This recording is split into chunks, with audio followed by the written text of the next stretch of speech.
Every holy night I see a lamp in your window. But every holy night you won't answer. Thank you so much. I don't know if you noticed, but the Slovakian football team, the international team, was staying here overnight.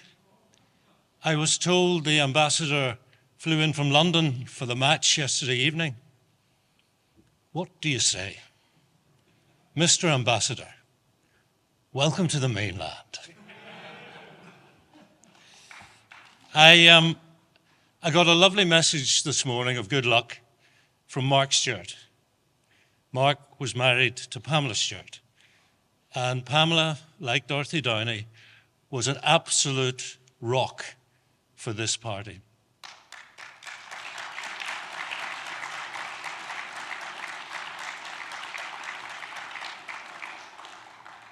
And we had asked Mark and the family if they would like to come to conference for a small presentation, but too early, too painful. But folks, maybe Dorothy got a big round of applause. We sometimes have a minute of silence. The more modern thing is a round of applause to remember Pamela Stewart.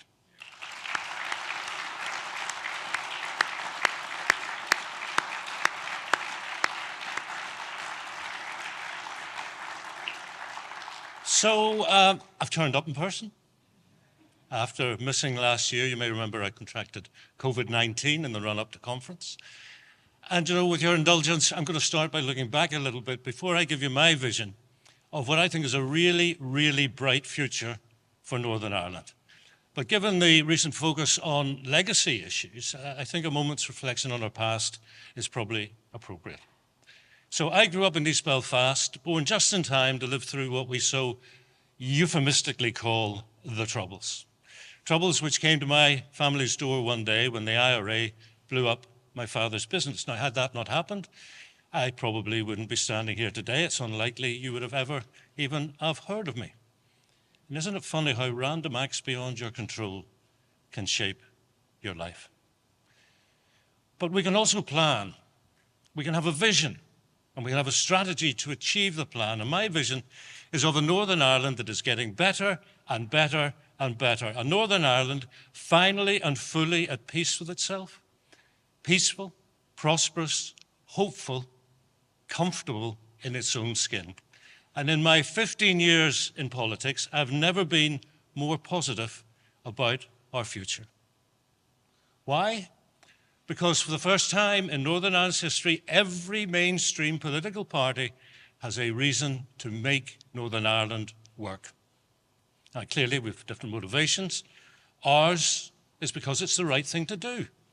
It's the best way to secure the union of Great Britain and Northern Ireland. Now, for me, making this place work means delivering good politics, measured by the number of people who are happy with their lot. I want people to feel financially secure, to see their children and grandchildren well educated, to have appropriate and timely access to quality public services, particularly in health and social care. And through all that, to have a standard of living and a quality of life that really pleases. I want a society where people wake up feeling good about life, where they get up to do something that they consider worthwhile, where any obstacles in their lives are manageable, and they know any hurdle they may have to jump is no higher or more difficult than the next person's. In other words, fairness and equality. And where the government delivers on your needs, not on the basis of your religion or your party or constitutional preference or your gender or any other discrimination. Now, I said every mainstream party has a reason to make Northern Ireland work, even Republicans.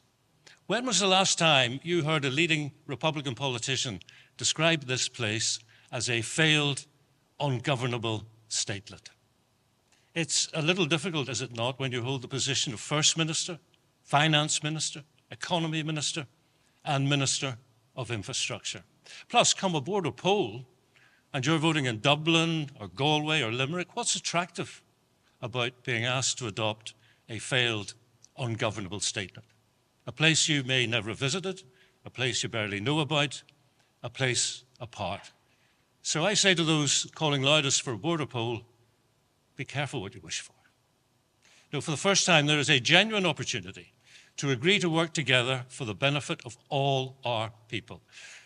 It's time to recreate the hope this party injected in society in 1998 with the agreement, an agreement Unionists will reject or abandon at their peril, because there is simply no viable alternative to working together, to respecting every party's legitimate democratic mandate, to stretch ourselves when necessary, to find accommodation and compromise.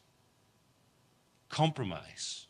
Let's be clear, compromise is not a dirty word. It should never be confused with appeasement. Appeasement is when only one side moves to close a gap. Compromise requires all sides to be flexible, as was the case so remarkably in 1998. And at this point, I want to pause and pay renewed tribute to David Trimble.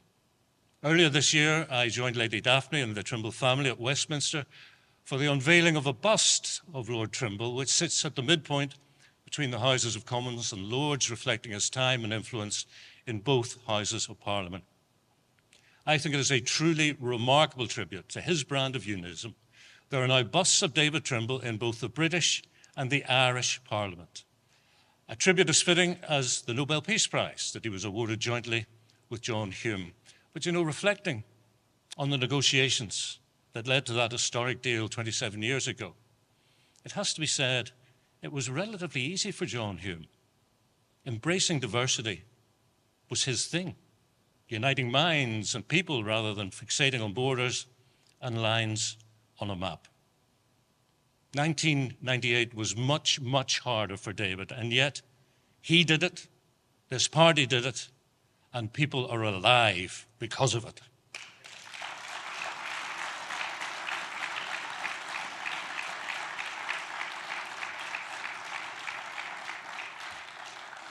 Now, given the daily diet of criticism of politicians these days focuses on the claim we don't make the difficult decisions, let's remember David did. The Ulster Unionist Party did, and we did it in the face of those who preferred to stand on the other side of the crushed barriers, shouting Judas and traitor and Lundy at the Unionists who delivered. And I look at my team today and I see politicians who are prepared to deliver at Westminster, at Stormont, and at all 11 council chambers. And I have made difficult decisions as the Minister of Health, difficult and unpopular decisions, but I did so because it was the right thing to do, and I shall continue to do the right thing for Northern Ireland and for its people. The Ulster Unionist Party has ambitions, ambitious to tackle some of the deepest, stickiest, hardest to shift problems that hold our people back from enjoying hope through prosperity. So in health, it is a shocking fact that health inequalities have a devastating impact on many people's healthy life expectancy. 2 babies born today in the same maternity unit in this city could grow up a mile apart, one in an area of the greatest deprivation, one in an area of the least. Their healthy life expectancy will vary by up to 14 years. 14 years. A quarter of the way into the 21st century. In a first world country, how can we even tolerate such inequality? I'm not prepared to turn a blind eye, and I've started an initiative to turn that tide. But I'll need help, because those inequalities arise through other factors in health, socioeconomic, environmental. So it requires a whole system, a whole of government approach. So does ending educational underachievement, a phenomenon most prevalent in areas of deprivation. It's obvious. Children in good health will do better at school, as will children in good housing, with decent transport links. It's another whole government issue, as is economic inactivity. Today, more than 1 in 4 people of working age are neither in employment nor seeking a job. In other words, not waking up with that sense of purpose that got me and every elected Ulster representative out of bed this morning. Another barrier for many of our people is the criminality and community coercive control being exercised by criminal gangs. And you know, when I served on the policing board, I had an interesting conversation with some senior officers about the so-called transition of the loyalist groups, the UDA, the UVF, the Red Hand Commando. They told me that the scale of the problem is such that if you wanted to arrest on the grounds of membership alone, you would need to build 2 new prisons. But then they subdivided the groups into 3 parts, not of equal size. There were people who were members but not active. There were people who wanted to direct their energy and commitment for the benefit of their communities. And then thirdly, the criminals.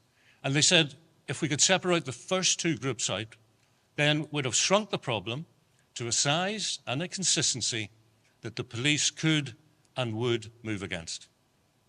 Now, I thought the 30th anniversary of the Loyalist ceasefires last year, that was a moment when they could have finally exited the stage, not least as they've now been on ceasefire longer than they were ever active.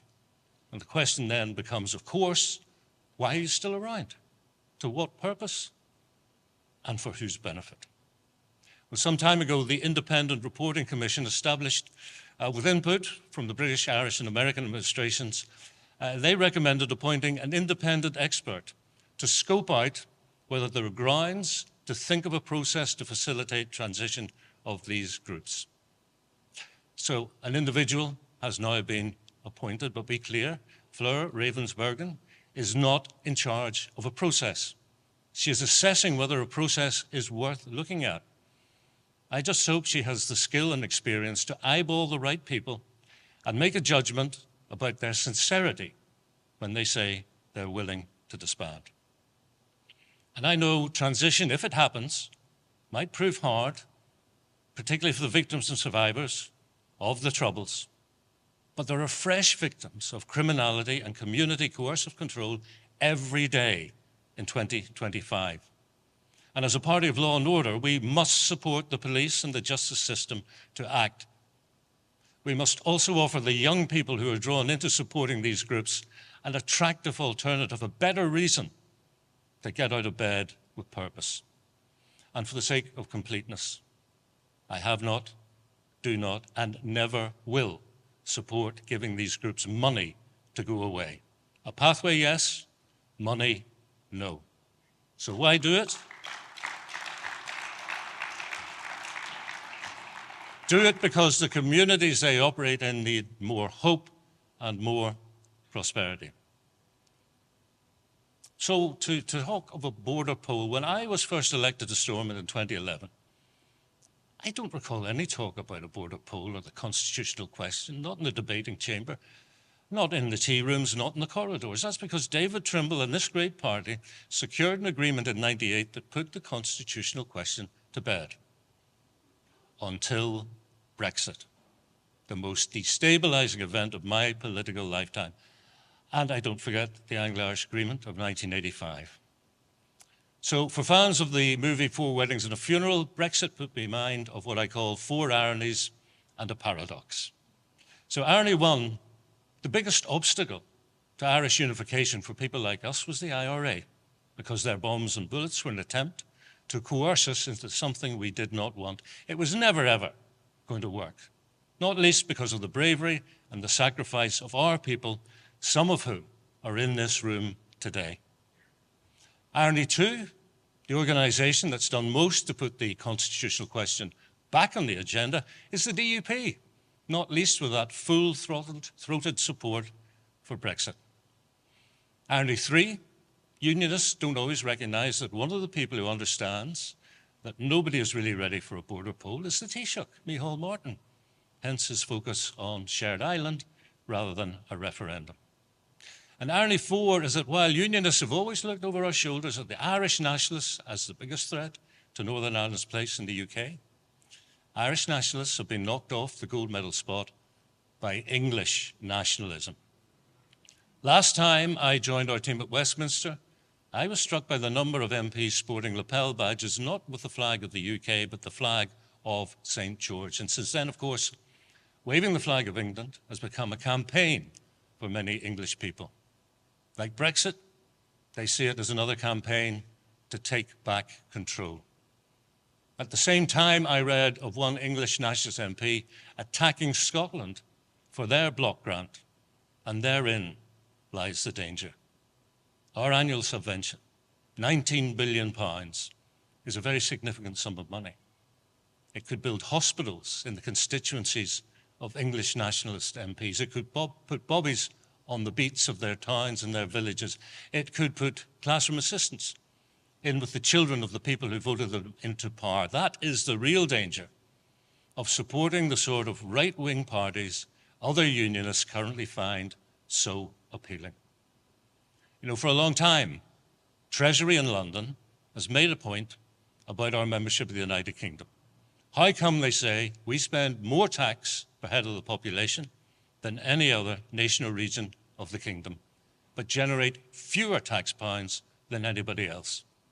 You know, that was Prime Minister David Cameron's opening gambit over a decade ago in the Stormont House talks. And the only thing that's changed since then is the RHI scandal. You recall the renewable heat incentive. Treasury certainly does. It was so perversely warped, its incentive to switch from conventional heating, for every bag of wood pellets you burned, you were reimbursed at a higher rate than the sum you paid for the pellets in the first place. Cash for ash. It was a debacle. And in a way, it was a gift for Treasury, because it gave them permission to tell their political masters that we are not to be trusted with money. That, I'm afraid, is the true, lasting, and potentially devastating legacy of the DUP's RHI scandal. Now, I mentioned 4 ironies and a paradox, and here is the paradox. Any sensible unionist looking at Brexit for clues that could be applied come a border poll will conclude you should never put it to the people until you've thought through the consequences of change to the nth degree. So what happens to state pensions, to benefits, to the civil service, to the health service? But it's not just the big ticket issues. What about your nearest post box? Is it still red or is it now green? And if it is green, do you care either way? But paradoxically, the same people who understand all that accuse unionists who engage in the debate of being a Lundy. And when there's a problem, the first thing you should do is name it, then deal with it openly, transparently, and honestly. The problem with constitutional change like Brexit is that it's destabilizing, it's confusing, and ultimately it can be disappointing. I think one constitutional leap of faith is enough for anyone to endure. Now, there's a continuing debate about the economy. We're part of the UK's and as such 6th largest in the world. The Republic rates 25th. My question to you is this: who votes for relegation? Now, some say unification would be transformational, but what was really transformational, as the chairman said earlier, was the crash of the Celtic Tiger in 2008, which required a massive bailout from the 6th largest economy on the planet.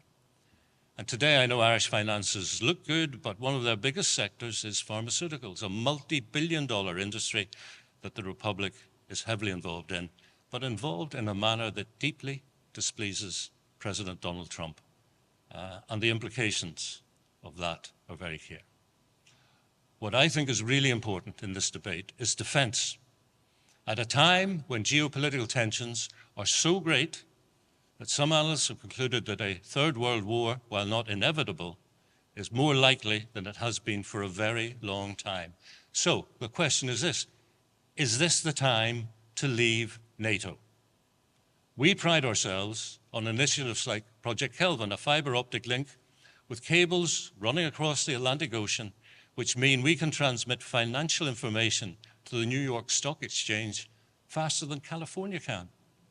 Our defense against those cables being cut by a hostile power depends on our membership of the United Kingdom and, by extension, of NATO. Just ask Steve Aiken.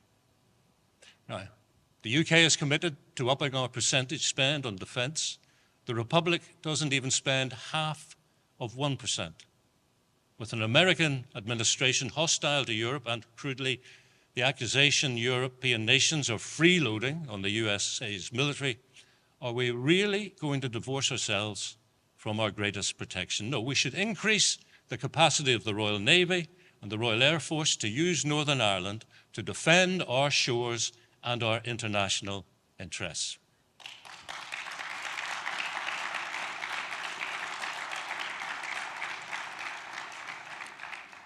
A final thought on the constitutional question. If you do the maths, then if there was a new Ireland, there could be maybe 60 new additional TDs representing what was Northern Ireland in the Irish Parliament.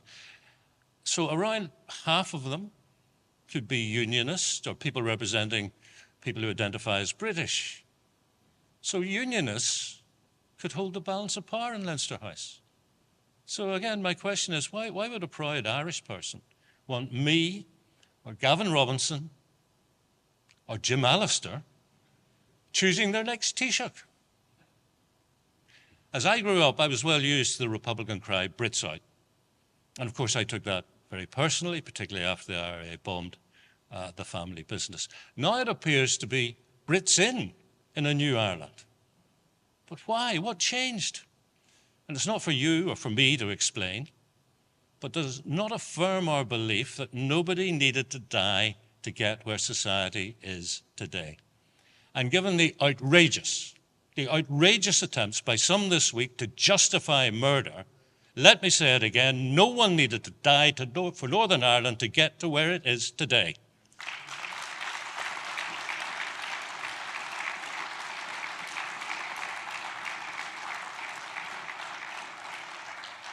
And we all know those murders, those needless deaths have created a highly toxic legacy which we still struggle with today. So instead of promoting the absurd notion that Republicans and the Loyalists had no choice, can Republicans in particular accept that Brits in was the only proper strategy from day one? And can we all accept what David Trimble said in his Nobel lecture in 1998 when he said, quote, Ulster Unionists, fearful of being isolated on the island, built a solid house, but it was a cold house for Catholics.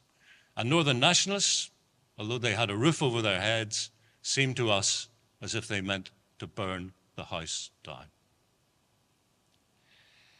Another thought, which everybody in the room will be very familiar with these words: forgive us our sins as we forgive those who trespass against us.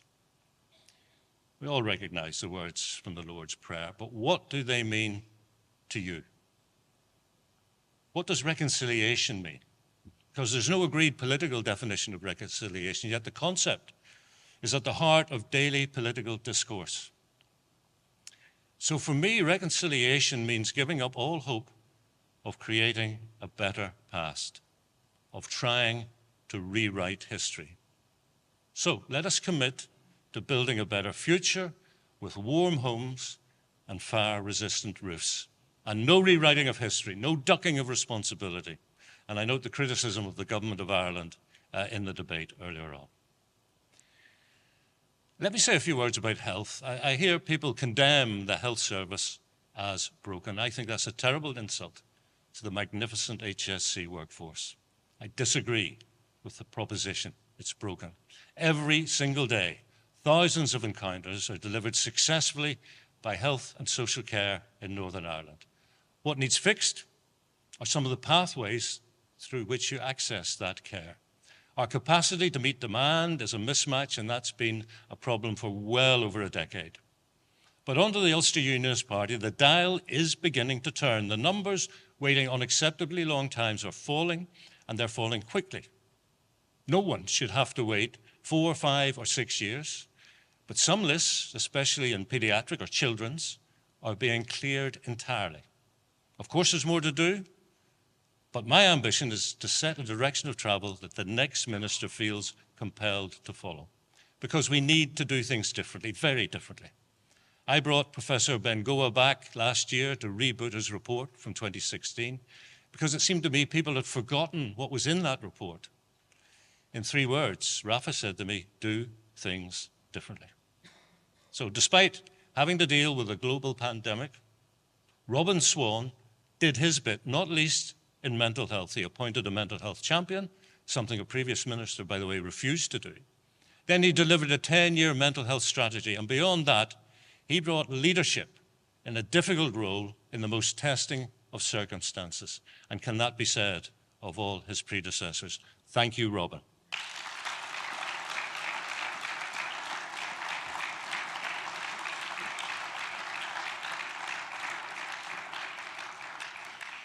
You know, to deliver healthcare, you need buildings, you need beds, you need equipment, and you need medicines, but all of that is as nothing if you don't have the right workforce.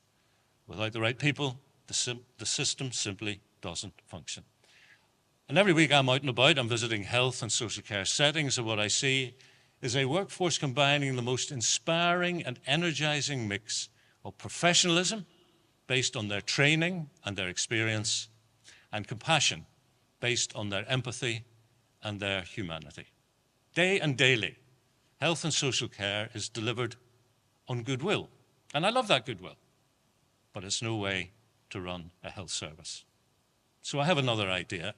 Let's pay the workforce what they deserve. Let's honor the recommendations of the independent pay bodies.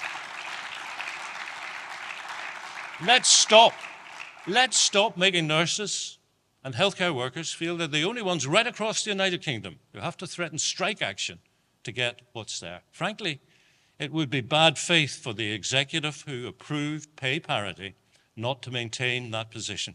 I've done my bit as Minister Conference. Let's send a message to the executive. This message: pay the nurses, pay the doctors, pay the workforce.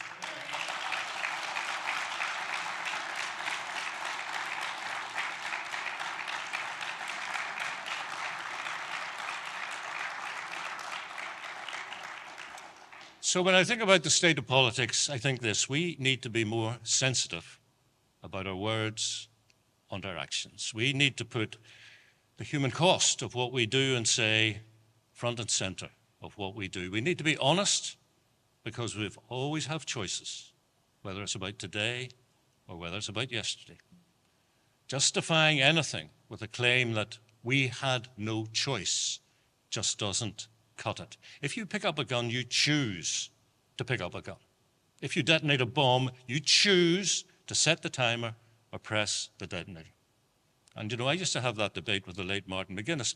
His response was, but you didn't grow up in Derry the way I did. And I said, yeah, that's true. But John Hume did. And he chose a different path.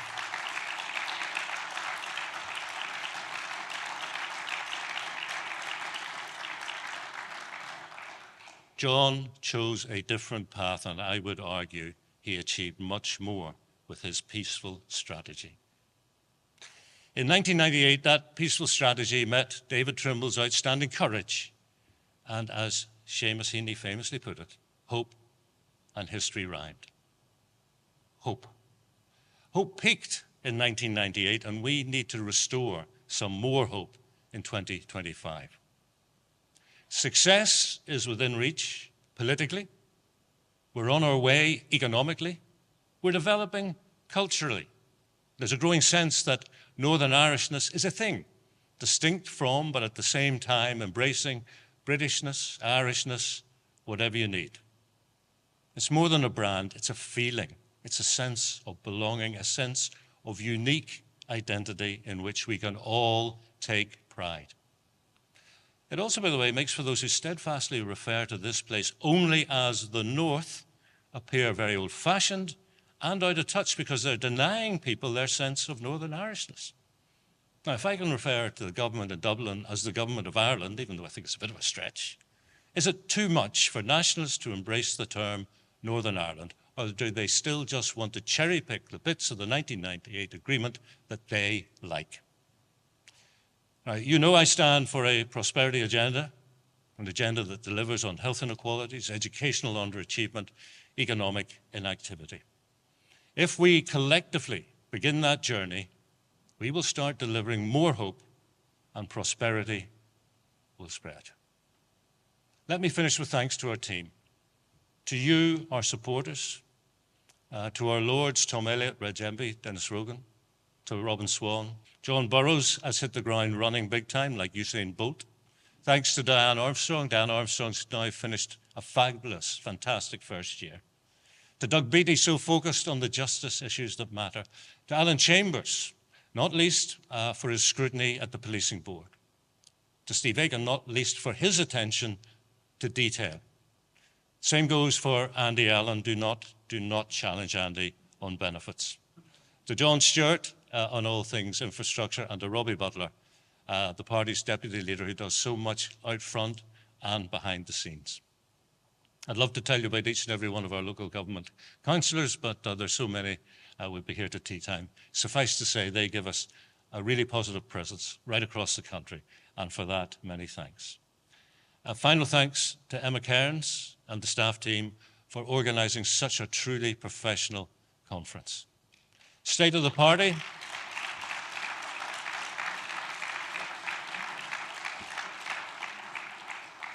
State of the party. Finances are better than they've ever been during my 15 years as a member. We're stable, we're energised, we're keen to deliver hope through prosperity. That is the ticket. Conference, thanks for listening, thanks for your company, thanks for your support.